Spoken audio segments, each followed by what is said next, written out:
check us out on the web. Website is www.jaxlp.org. You can also give a ring at 904-731-5656. We'll be happy to keep you updated with local events and make sure that you have some information to review. And Ford, in terms of folks that are interested in the Committee for Sensible Marijuana Policy, what steps would you recommend that they take if they would like to get involved with that? Okay, you can join our Facebook group, Florida's Committee for Sensible Marijuana Policy, and also our email is csmpflorida@yahoo.com. Great. Well, thank you for that.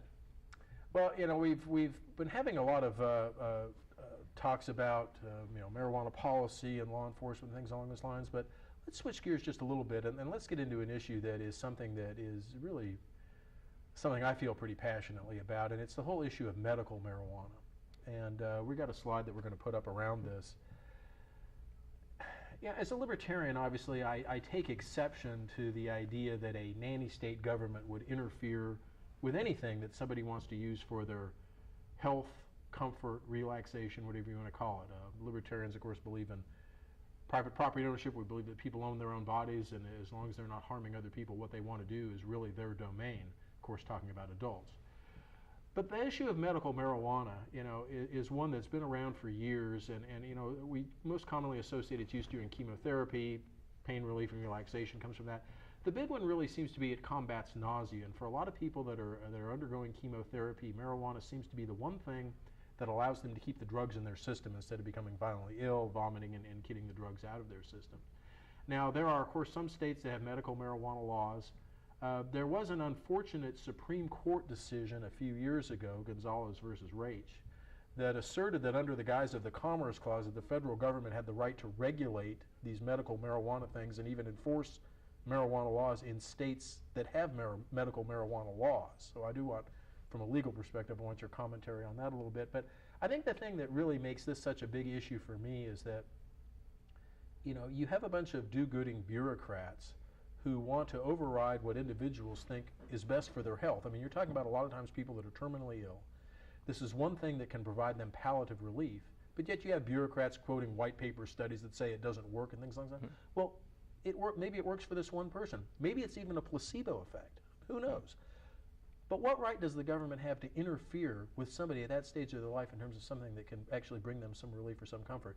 It's unconscionable to me, it's immoral to me, and I just can't understand it. Your take on the medical marijuana issue? It is a terrible thing, and actually what's really ironic about it, the American Medical Association just issued a statement suggesting that marijuana be rescheduled out of Schedule 1. In 1937, when this all began, the American Medical Association appeared through one of their doctors, and they completely opposed the bill. The poor man was just eviscerated. So they've really just returned to their initial position more than 70 years ago. I mean, marijuana was in the national pharmacopoeia. It's been used medically for thousands of years. It was a medicine before it wasn't. So now we're back to the point of just recognizing that again. Absolutely. Phil, your take on the medical marijuana issue? Really, I just agree with what you guys had to say. Sometimes when it comes to medicine, I feel uncomfortable as we move into a state where the government controls medicine, and you have things where people are arrested depending on what they choose to do medically. I think that just goes into that category. I mean, it's your body. You should be able to do what you want with it, as long as you're not harming other people. Yeah. Unfortunately, the Obama administration has left this up to the states, and it's kind of interesting. A lot of people are saying, well, we have to keep these policies in place because this is the federal policy. Well, no, we absolutely do not. The federal government can enforce its own policy. We don't have to pay for their failed policy. Likewise, the municipalities and counties in Florida don't have to pay for Tallahassee's failed policy. Yeah, well put. Absolutely well put. If we could go back to that medical marijuana overhead for just a quick second, I do want to spend a few minutes on a gentleman that I admire, although I can't say I ever personally met. It's the last bullet point on there that we have called the case of Peter McWilliams. And I'll just go ahead and say that for those viewers who've never heard of this individual, he was a very prolific author and a poet. He wrote several great books, one of which was called Ain't Nobody's Business If You Do, which basically investigated the folly of victimless crime laws. But Peter McWilliams actually passed away back in the year 2000, and the last year or so of his life, he was stricken with cancer, and as a result of his chemotherapy treatments, found himself needing medical marijuana. Well, because he was such an outspoken activist and writer on this subject, he became the target of law enforcement officials. And when he was finally arrested for the last time to raise the money for his bond to get out of jail, he actually had to put up the title of his mother's house. And the stipulation he agreed to was that he was not going to use medical marijuana while he was released. They found him a couple of days later in his apartment, having choked to death on his own vomit because of the nausea that was associated with his chemotherapy and not being able to have his marijuana. So in the libertarian movement, we actually say that Peter McWilliams was a victim of an overdose of government. And I think for the viewers out there, what I would encourage you to think about is that the role of government? Is that what you expect from your government to do? Is that something that a role that you really want them to fulfill? I would think not.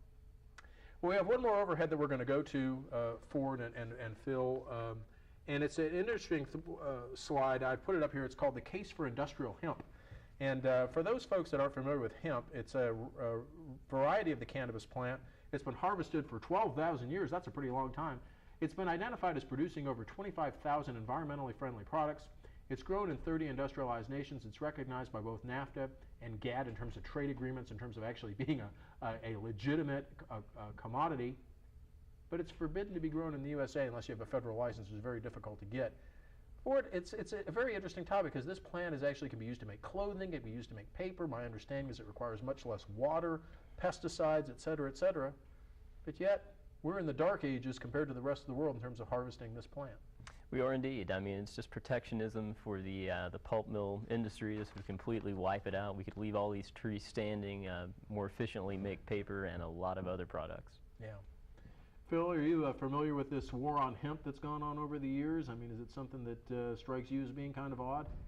It is odd. I wasn't aware of it. I mean, as far as I know, you can't actually get high on hemp, so why would you make laws? Yeah, no, you can. It? You can. And it's really funny because we hear some representatives from law enforcement saying, well, we're not going to be able to tell the marijuana plants from the hemp plants because they're cousins and they kind of look alike. Well, the police in other countries where hemp is allowed don't seem to have that problem. And anyone who knows anything about agriculture or just plants in general will know that you probably wouldn't want to put those plants together because the hemp is going to completely destroy the marijuana. They're not going to be anywhere near each other.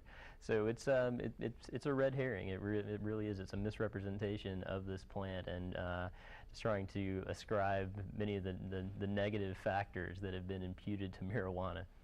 Yeah, and my understanding is that hemp has just a very, very small percentage of THC, which is the active ingredient, if you will, in marijuana, but there's also other compounds in the plant that if it is smoked, renders that THC ineffective. So, I mean, it really has no drug use whatsoever. Not at all. It's just a remnant of probably some sweeping drug laws that happened, generations ago. That's a holdover. No, that's correct. Well, I mean, if we look at the people who were behind the initial law, they definitely had commercial interests that were very much tied to this. Yeah, absolutely incredible. Well, believe it or not, we're actually coming right up on the end of the show. It's amazing how fast time flies when we're having fun. We do have one final slide that we're going to put up just around getting involved. And Ford, I'm going to ask you to repeat your information in just a second. But in terms of NORML, for those viewers that are maybe interested in hearing about that, their website is up there, which is norml.org. You can contact your elected officials at all levels, federal, state, and local, and basically tell them, look, we don't think that enforcing marijuana laws ought to be a high priority. We'd like to see this type of victimless crime not be something that's enforced in a vigorous manner. You can, of course, join NORML or other affiliated organizations, including the Libertarian Party, and become active in local groups and educating yourself. And when we talk about active groups, Ford, why don't you go ahead and repeat your information again about how people can get in contact with you and how they can find out about the Committee for Sensible Marijuana Policy.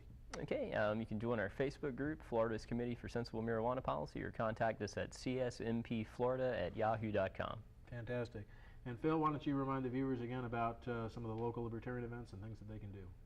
Every third Thursday, jaxlp.org is the website for the local Libertarian Party, and also bakerlp.org is the website for the new affiliate in McClenny. Oh, fantastic. We're always glad to hear about that growth.